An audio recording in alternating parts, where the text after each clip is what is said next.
In this video, I'm going to show you how to use MyFxBook position size calculator. So the first thing you want to do, you want to go to myfxbook.com and then you want to click on FX calculators over here, which should be the third tab.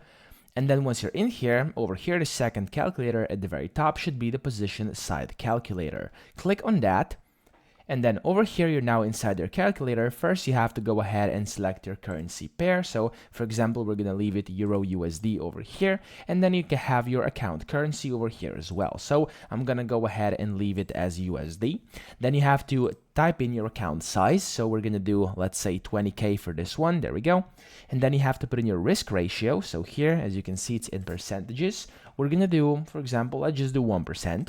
And then here you have to do stop loss in pips, for which I'm going to do, let's say 40. And then here you have to, of course, put in the trade size in lots as well. So here you can see basically you can toggle between lots and units as well.